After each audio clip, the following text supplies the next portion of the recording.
This is Autoline Daily, the show dedicated to enthusiasts of the global automotive industry. Ford significantly raised the price of its BlueCruise hands-free driving technology, and customers are not happy about it. It costs $2,100 for a 3-year subscription on the Mustang Mach-E, but Ford is now charging an annual rate of $800 to renew it. Previously, it cost $200 annually. And there are plenty of comments on Mach-E forums from owners upset with the price increase. Automakers are hoping to generate billions in subscription services in the future, but as we've reported, customers aren't completely on board paying fees for extra features. Could Tesla's charging system become the national standard in the US? That's what some people think. Ford's deal to use Tesla's chargers starting next year could force other charging companies like ChargePoint, EVgo, Blink, and Electrify America to start offering Tesla's NACS or North American Charging Standard, as well as the current CCS or Combined Charging System. But it does go both ways. In Europe, Tesla was forced by regulators to offer CCS plugs, and to qualify for IRA subsidies in the US, Tesla agreed to put CCS plugs at some of its stations. So far, US subsidies for chargers are only for CCS. But if enough charging stations include NACS, maybe that'll change. And Tesla is going to be one of the biggest benefactors of the Inflation Reduction Act. According to estimates from researcher Benchmark Mineral Intelligence, Tesla and its battery partner Panasonic will get $1.8 billion in tax credits this year for producing batteries in the US. And thanks to that, an analyst at Piper Sandler says the average price of a Tesla could fall by $125 every quarter for the next 2 years and still not impact the company's margins. GM and LG Energy are expected to get $480 million in battery production credits this year, while Ford won't receive any credits until 2025, which is when it will start battery production. The IRA hands out $90 per kilowatt hour in total for building battery pack cells and modules in the US. And that would be about $4,500 in credits for a vehicle with a 100 kilowatt hour battery pack.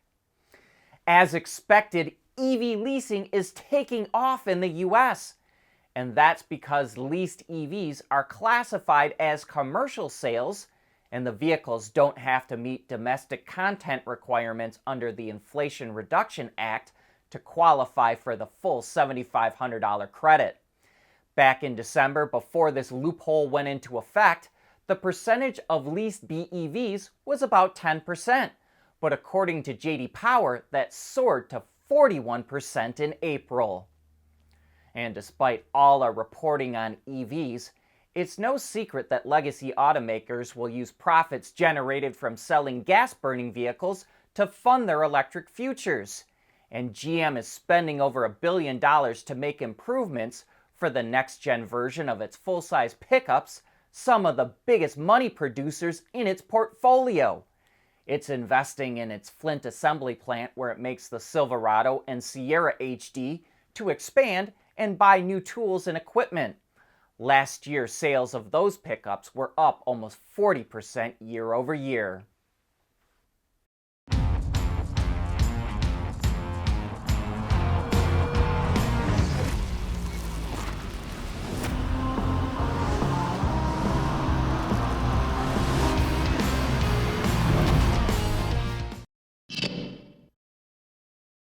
It doesn't sound like GM is going to make much money on the all-new Equinox EV that's coming out this fall. CEO Mary Barra said battery costs are still too high to make profitable mass-market vehicles that sell for $30,000 to $40,000. And GM has promised that the base Equinox EV will have a starting price right around $30,000. Although the base Equinox EV is not the one that will hit the market this fall.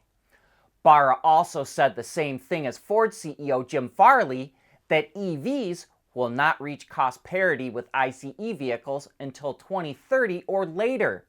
That's when Farley expects Ford's third-gen EVs to be hitting the market, and GM will probably be right along the same timetable.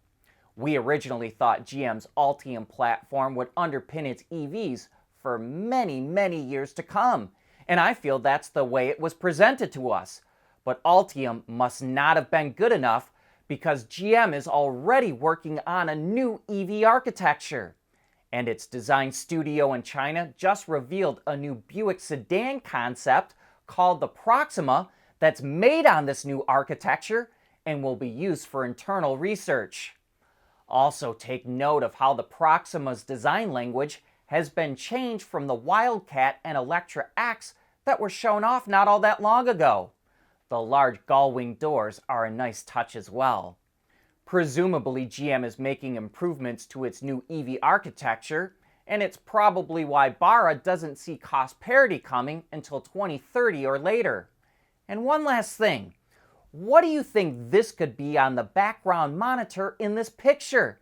It looks like it has a Chevy bow tie, and it looks low and sporty. Could GM be designing the electric Corvette? Stellantis is getting into car flipping. It's going to take end-of-life vehicles, recover parts that it can reuse or remanufacture, and then recycle the rest. It will then take those old parts, along with new ones, fix up used vehicles at refurbishing centers, which in some cases will be old manufacturing sites, and then it will resell those vehicles. Stellantis is like the wheeler dealers of automakers, and now it's expanding those activities. Stellantis is forming a joint venture with a company called Galoo to do the first part of that process, get end-of-life vehicles to tear apart. They'll start by the end of this year in France, Belgium, and Luxembourg before expanding across Europe. And they say they're open to working with other automakers. As we've reported, there's a growing battle over AM radio in the US. Lawmakers introduced a bill last month to prevent automakers from getting rid of AM radio in vehicles because they say it's more reliable in an emergency than cellular networks. But the Alliance for Automotive Innovation, a lobbying group for the industry, will speak at a House panel later today to argue against the bill. Automakers say AM radio isn't necessary since emergency alerts are sent out over several platforms. 7 automakers have gotten rid of AM radio in their EVs because they say electromagnetic interference disrupts AM signals.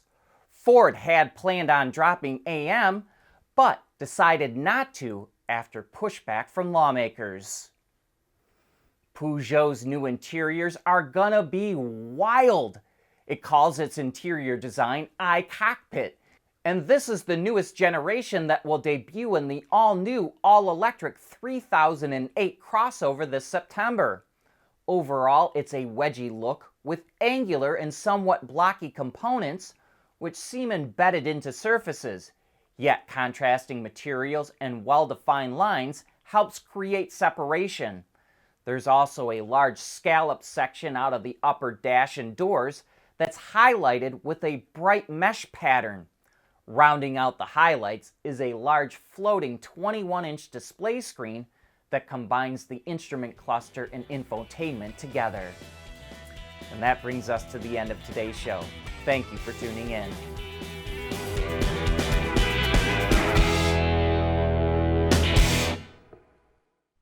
Autoline Daily is brought to you by Bridgestone, solutions for your journey. Intrepid Control Systems, over-the-air engineering, boost your game. And by Schaeffler, we pioneer motion. At Schaeffler, we pioneer motion.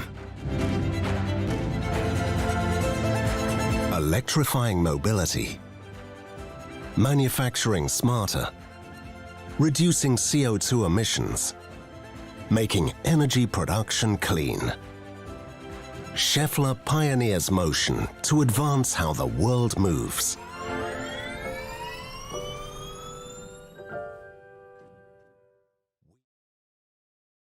We want to know what drives your testing. OTA, connected car, diagnostics, remote testing. Intrepid Control Systems is here to help you work from anywhere. Intrepid Control Systems, driven by your data.